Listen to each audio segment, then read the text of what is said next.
I was trying to talk about I was trying to talk about some aspects of HBO's new series. We Own limited. I think it's a limited series, but We Own the City yesterday, and I don't even know if the video posted or if the live stream posted and whatnot. It just ended, but for like I was what I was talking about was the for the diehard fans of The Wire. A lot of us might have been exhaling with the return of David Simon. Everybody that was associated with The Wire, the creators, the writers, could The Wire be back? Can we get The Wire? And, the show, I don't know. Even as a Wire fan, a David Simon fan, George Pelicanos, uh, I don't know. This show's just really not landing for me. But I'm still tuning in. I think the performance of John Bernthal is kind of it's a hell of a performance.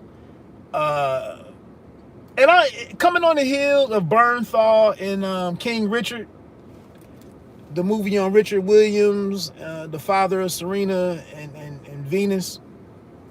He played Macy, the tennis coach. I thought he was dope. I thought he was dope as hell as that tennis coach. He was very believable as a tennis coach, and I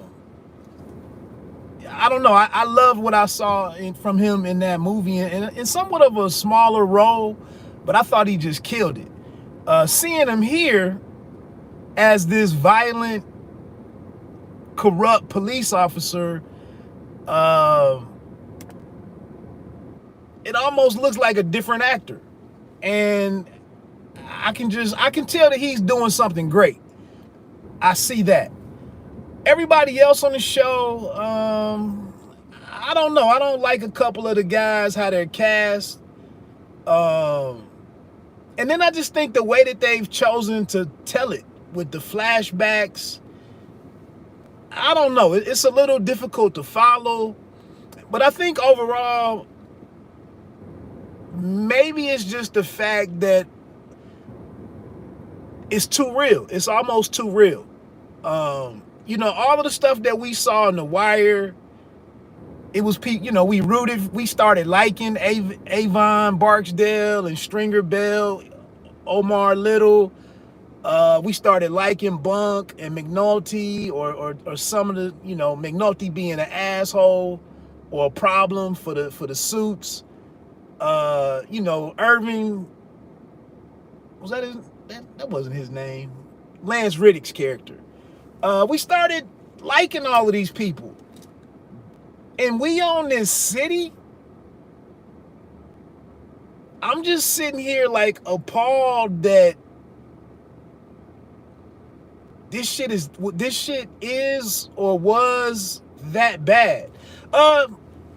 Little side note: this is the focus of the show. This gun trace task force that former officer Wayne Jenkins, the character that John Bernthal plays, is very similar to it was a documentary out there about the 7-5. I think it's the 75th district in New York City. And there was this corrupt police officer named Michael Dowd, I think was his name. I heard him on this Combat Jack episode, the Combat Jack podcast. And Michael Dowd is now a free man, if he's still alive or whatever. But he was doing some similar stuff in New York and ended up getting taken down, serving some time and whatnot. But he was mainly robbing dope boys, from what I understand. I never watched the documentary, but he was robbing like dope boys and robbing different dudes out in the street. I think that was his thing. But this situation that got created in the streets of Baltimore is startling. And it ties in all the corruption at City Hall and the mayor, the mayoral office, the local leadership and elected officials and whatnot. And it was all tied. It was all tied to managing the crime, and with the mayor wanting to become the governor. You become the governor, there's a chance you can get to the White House and all this shit. And it was just, but it was fictional.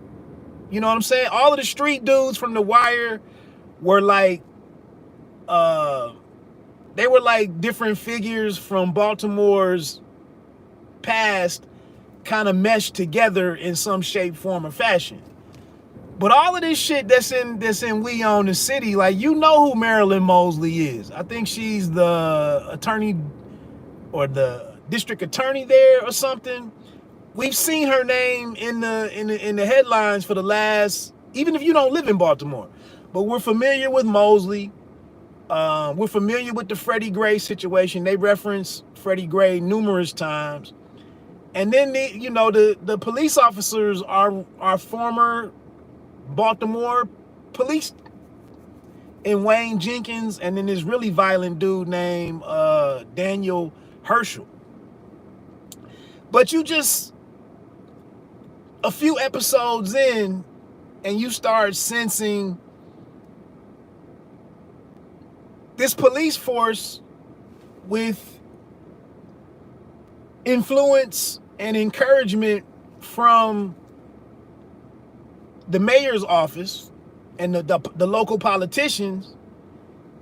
They were just unleashed onto this community or these communities, and these citizens were not, they were terrorized by these guys.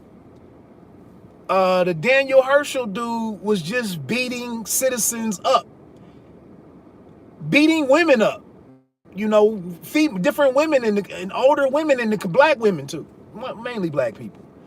But it got so bad that, and there's a companion podcast, We Own the City. If you have an iPhone, you can search it. You can search for it in the podcast app.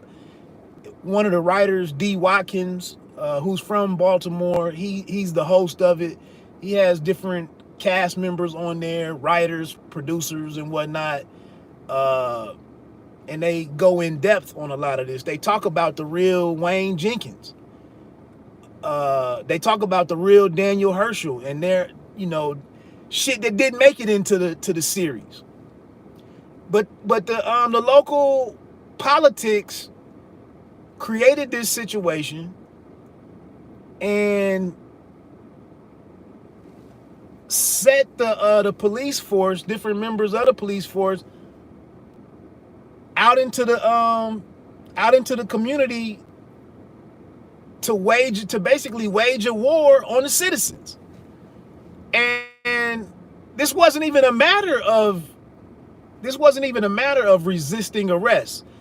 This was being encountered by police officers who wanted to beat people up, harass people, violate their civil rights, rob them, XYZ, whatever they wanted to do. And so you're sitting here watching this like, this shit is almost more of a documentary that this is how bad the citizens of Baltimore, whether it's an impoverished area